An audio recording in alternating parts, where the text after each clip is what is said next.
Welcome back to the Writer's Blot. This is the second edition.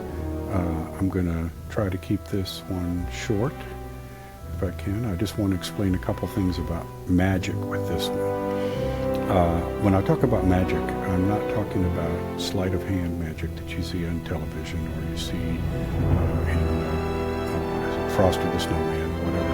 That's not the kind of magic I'm talking about. I'm talking about dealing with what are called the natural laws, where magic is really about energy, frequency, and vibration, and how to manipulate that for, well, the thing is you can manipulate it for good, you can manipulate it for evil, but learning how to understand yourself and learning how to understand these things within yourself so that you can do things. So in the stories, I have a group of people it's called the Order, and within that are the wizards.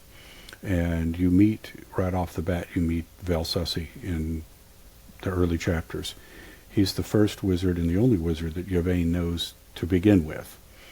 Now, the wizard, the Order, is very similar to Druidism, and within Druidism there's a duality. There's those that practice the natural laws, or those that practiced human sacrifice in the dark arts. And that's kind of true in almost every religion. You have this duality kind of going on. So the natural laws, I'm talking about like law of attraction, karma, also the law of octaves, is really about understanding yourself and understanding how your interactions within the world affects the world and how the world affects, because the world is like a biofeedback machine. And so Yvain has to figure this out for himself in a lot of ways, because he ends up alone, which I mentioned before, and while he starts to meet people, his interactions with them is what starts to blossom him and who he is through the natural laws. And some of that is understanding, because I do get into what a transmigration of the soul or past lives, and he starts to find out things about himself that spans across all 7 books.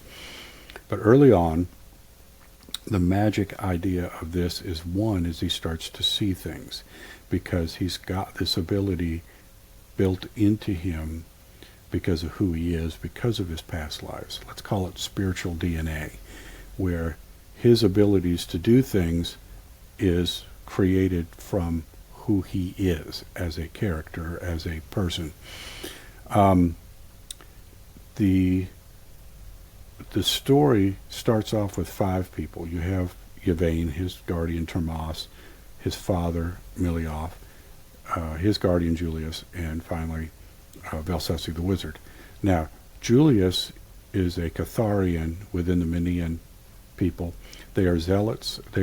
He's got his own duality, because one is he is the Emperor Milioff's guardian.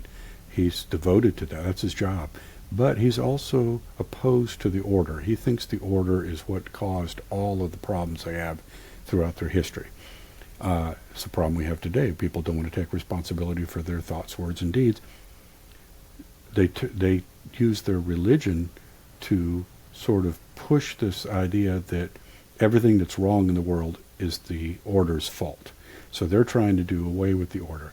Now, let me finish this up today by saying that in the first book, you see Yvain begin. It's like a seed, and he begins to blossom and grow after he gets put out on his own.